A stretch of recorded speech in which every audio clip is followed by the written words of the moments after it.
Dear students, आज देख रहे हैं आप 902 जो आपका पेपर हुआ है, इसका सॉल्यूशन इस वीडियो के माध्यम से। और जो क्वेश्चंस बताए थे उसमें से काफ़ी क्वेश्चंस आए हैं, अगर आपने उन क्वेश्चंस को ढंग से पढ़ा होगा तो चलिए स्टार्ट करते हैं इस क्वेश्चन पेपर के सॉल्यूशन को। सबसे पहला ही क्वेश्चन मैंने जो बताया था यही आ गया आपका। मारिया मॉन्टेसरी का जन्म कहाँ हुआ था? तो आंसर भी मैंने बताया था, इटली में हुआ था। और कब हुआ था ये भी आंसर बताया था, तो मैंने आईएमपी में डाला था।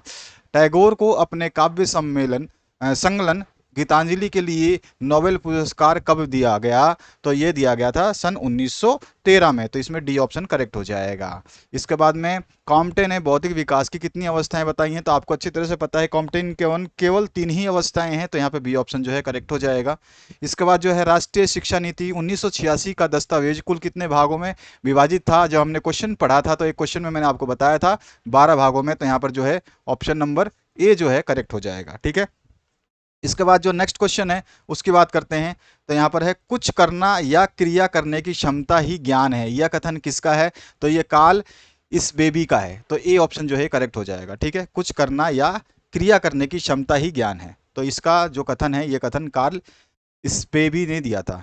इसके बाद आते हैं हम नेक्स्ट क्वेश्चन की तरफ। तो इसमें आपको इटली भर देना था, इसमें 1913 था। इसके बाद में इसमें आपका जो है डेवलपमेंट अकॉर्डिंग कॉम्पटे जो 3 था। और इसमें जो है नेशनल एजुकेशन पॉलिसी 96 डिवाइडेड जो पार्ट थे वो 12 थे। और उसके अंदर 12 के बाद में बहुत सारे और चीज़ें थी, वो अलग चीज़ें उसमें पूछा नहीं है। और knowledge is a capacity to act is according to Karl Sveiby, तो यहाँ पर ए ऑप्शन करेक्ट हो जाएगा। इसके बाद है आपका बालकों के बीच मूछ वाली माँ के नाम से प्रसिद्ध शिक्षक खालिस्तान है। तो गीजू भाई के बारे में बहुत सुना है आपने, और आपको आंसर भी पता होगा, गीजू भाई हैं।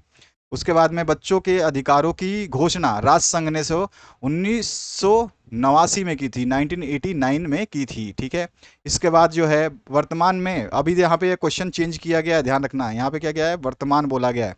वर्तमान में भारतीय संविधान के अंतर्गत नागरिकों के मूल कर्तव्यों की संख्या जो है 11 है।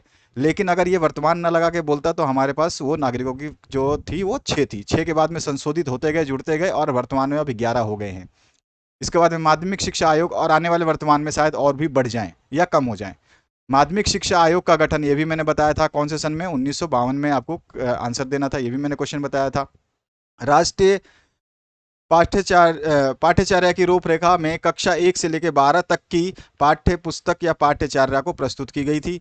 इसके बाद जो है आपका नेक्स्ट क्वेश्चन, उसकी बात करते हैं। आपका जो इंग्लिश मीडियम के स्टूडेंट्स हैं उनके लिए भी यही आंसर है, कोई ऐसा कुछ चेंज नहीं है, क्योंकि सारा आंसर सेम ही है आपका। और इसके बाद आ जाइए नेक्स्ट क्वेश्चन पे, एक वाक्य में उत्तर देना है। तो शिक्षा क्या है? शिक्षा की मैंने बहुत सारी परिभाषाएं बताई थी। शिक्षा की परिभाषा मैंने गांधी जी के अनुसार भी बताई थी, अलग से भी बताई थी, बहुत सारी चीज़ें बताई हैं। अब पता नहीं आप लोगों ने कैसे पढ़ा है, नहीं पढ़ा। शिक्षा विकास का क्रम है, शिक्षा निरंतर चलने वाली प्रक्रिया है जो शैशवावस्था से पौढ़ अवस्था तक चलती है। इस तरह से आप लिख सकते हैं। शिक्षा सीखने की प्रक्रिया है जो निरंतर चलती रहती है, इस तरह से आप लिख सकते हैं। कुछ भी डेफिनेशन आपने शिक्षा से रिलेटेड लिखा है वो सही है, अगर आपने उसका अर्थ सही निकाला है तो। पहला क्वेश्चन हो गया, भारतीय संविधान के किस अनुच्छेद में नागरिकों के मूल अधिकारों का वर्णन किया गया है? तो अनुच्छेद पूछा है, आर्टिकल पूछा है। तो आर्टिकल जो है 12 से लेकर 35 तक के आर्टिकल में जो है नागरिकों के मूल अधिकारों का वर्णन किया गया है। तो 12 से 35 जो है अनुच्छेद आएगा आपका। इसके बाद में मकाले ने किस सिद्धांत का प्रतिपादन किया था? मकाले ने निस्पंदन का सिद्धांत जो है दिया था। उसके बाद जो है राष्ट्रीय महिला शिक्षा समिति का गठन कब किया गया था? तो ये 1958 में किया गया था। और मैंने ये क्वेश्चन भी कराया था 1958 में।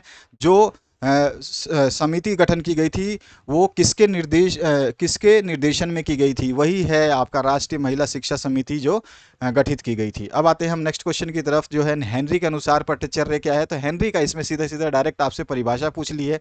तो हेनरी के अनुसार पाठ्यचर्या में वो सभी क्रियाएं आती हैं जो विद्यालय में विद्यार्थियों को दी जाती हैं। बहुत ही सिंपल सा इसका जो है डेफिनेशन था। अब आते हैं नेक्स्ट क्वेश्चन की तरफ, जो है बेसिक शिक्षा का अर्थ क्या है? बेसिक या बुनियादी शिक्षा का भी मैंने महात्मा गांधी का भी दिया था, और एक आपका रविंद्रनाथ टैगोर का दिया था, जनरल भी इसका दिया था। मैंने बहुत सारे डेफिनेशंस दिए थे, आपने कौन सा लिखना था? कोई भी लिख देते। बेसिक शिक्षा या बुनियादी शिक्षा से तात्पर्य उस शिक्षा से है जिस शिक्षा को प्राप्त करने के बाद बालक जो है आत्मनिर्भर या स्वावलंबी बन जाते हैं और अपने जीवन को चलाने के लिए जो है कुछ ना कुछ उपार्जन की व्यवस्था कर सकते हैं। बस वही है बेसिक शिक्षा। तो ये आप डेफिनेशन अपने शब्दों में लिख सकते थे। शिक्षा की परिभाषा ये भी मैंने बताया अभी अभी कि गांधी जी के ये वाला डेफिनेशन मैंने बताया था। ठीक है, और यहाँ पर भी देखो आपसे शिक्षा का अर्थ लिखा है। तो शिक्षा क्या है, तो शिक्षा का आप डायरेक्ट परिभाषा भी लिख सकते थे और डायरेक्ट अपनी मर्जी से भी लिख सकते थे शिक्षा क्या है। शिक्षा का 2 बार पूछ लिए। और शिक्षा की परिभाषा क्या है, तो शिक्षा से मेरा अभिप्राय बालक और मनुष्य के शरीर, मन और आत्मा में निहित सर्वोत्तम शक्तियों के उद्घाटन से है। और अरविंद के अनुसार जो है शिक्षा का तात्पर्य व्यक्ति की आंतरिक शक्तियों का विकास है। तो आप दोनों में से किसी का भी डेफिनेशन शिक्षा की परिभाषा में लिख सकते थे। ठीक है, तो ये में 2 परिभाषाएं मैंने दी है, एक अरविंद की और एक महात्मा गांधी की। इसके बाद जो नेक्स्ट पार्ट है, इसमें पूछा गया है बचपन बचाओ आंदोलन किसके द्वारा संचालित किया गया था, तो कैलाश सत्यार्थी थे, उनके द्वारा जो है इसको संचालित किया गया था। भारत में मानव अधिकार आयोग किस वर्ष स्थापित किया गया, तो 12 अक्टूबर सन 1993 में स्थापित किया था। अगर आप 1993 भी लिखते हैं तो आपका सही हो जाएगा आंसर, या 12 अक्टूबर भी लिखते हैं तो भी आपका आंसर सही हो जाएगा। यहाँ पे क्योंकि वर्ष पूछा है तो वर्ष आपको लिखना था, तो वर्ष 1993 ही आएगा। ठीक है। वुड के घोषणा पत्र के अनुसार शिक्षा का उद्देश्य क्या है, तो वुड के घोषणा पत्र के अनुसार शिक्षा का उद्देश्य लोगों को पश्चिमी ज्ञान प्रदान करना और उनकी बुद्धि और नैतिक चरित्र का विकास करना था, तथा उच्च शिक्षा यानी कि विश्वविद्यालय की शिक्षा का अंग्रेजी माध्यम जो अंग्रेजी भाषा होनी चाहिए, ये जो है उसका शिक्षा का उद्देश्य था। ठीक है, उसके घोषणा पत्र के अनुसार। इसके बाद जो है पाठ्यचर्या क्या है, तो पाठ्यचर्या से तात्पर्य उन सभी अनुभवों से है जिन्हें बालक अपनी रुचियों एवं आवश्यकताओं के अनुसार विभिन्न क्रियाओं द्वारा कक्षा के अंदर या बाहर प्रशिक्षण प्राप्त करता है। ठीक है, वो है पाठ्यचर्या, आपका करिकुलम। इसके बाद में आपका है नेक्स्ट जो क्वेश्चन, अरविंद घोष की सार्वजनिक शिक्षा का अर्थ बताना है आपको, या फिर टैगोर के शैक्षिक दर्शन को समझाना है। तो दो मैंने आपको टैगोर वाला क्वेश्चन करवाया था।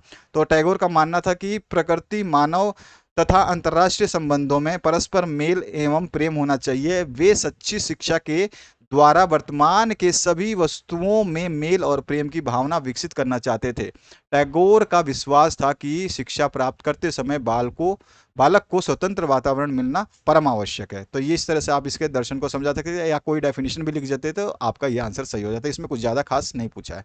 ठीक है, उसकी एजुकेशन फिलोसफी क्या थी, वो एजुकेशन के बारे में क्या सोचते थे, बस वही लिखना था। कोई डेफिनेशन लिख सकते थे, मैंने डेफिनेशन भी टैगोर के शैक्षिक डेफिनेशन बहुत सारे लिखवाए थे, आपको नोट्स में भी दिए थे।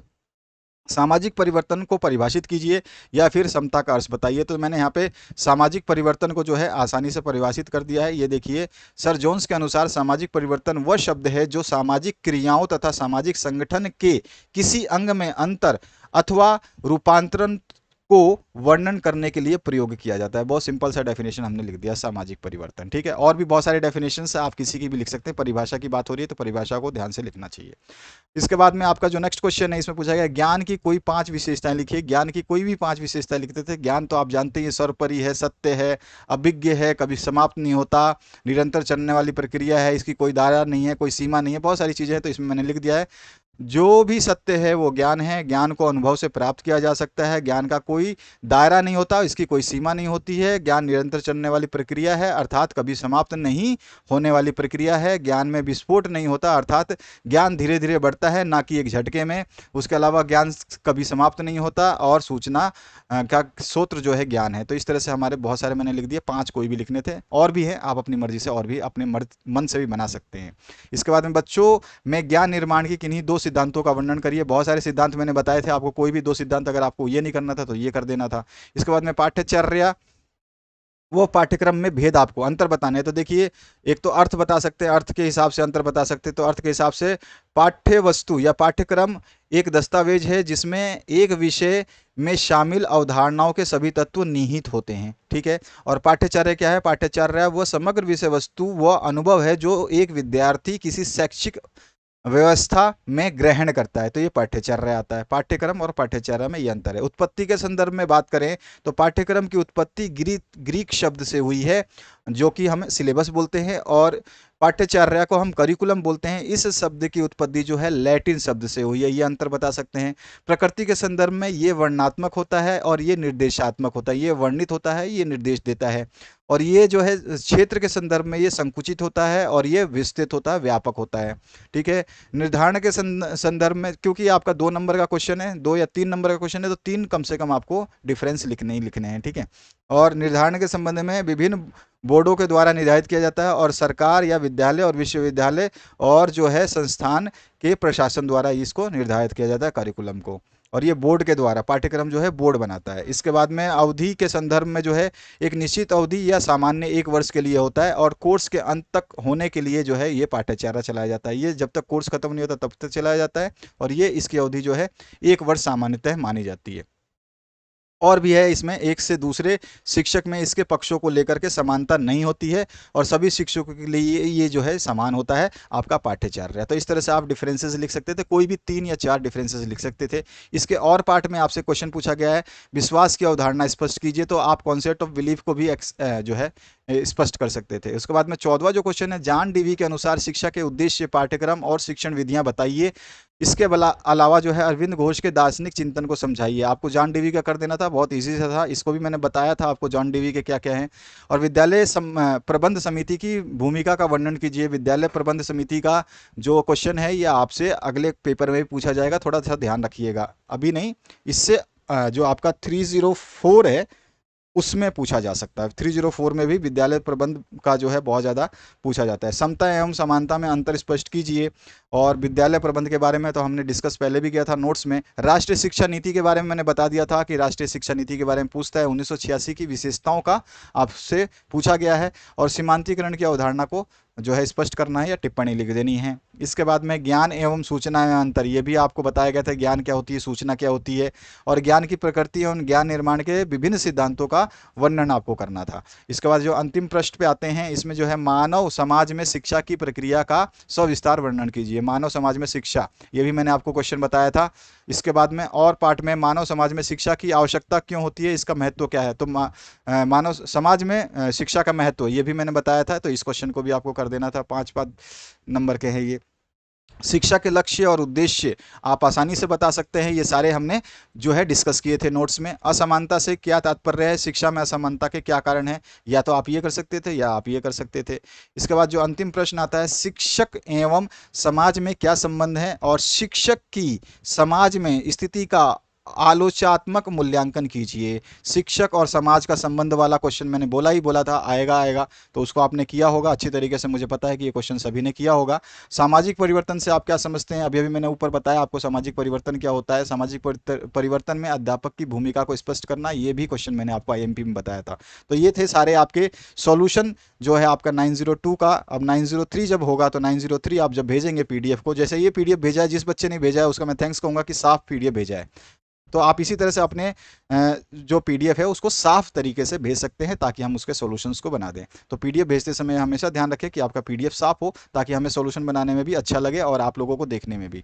तो 902 का सॉल्यूशन आपने देख लिया, 903 पेंडिंग है। जब ये हो जाएगा तो इसका आप PDF भेज देना साफ साफ, तो मैं इसका सॉल्यूशन बना दूंगा। और आने वाले समय में आपके सभी सब्जेक्ट्स जो है, उन सभी सब्जेक्ट्स के जो है IMP डाले जा रहे हैं। IMP आराम से पढ़ते रहिए, उनसे तैयारी करते रहिए। जो आपने पढ़ लिया वो तो है ही, और जो हम IMP दे रहे हैं उनको जरूर पढ़िए, उनसे आपको बहुत हेल्प होने वाली है। Thank you very much, have a good day.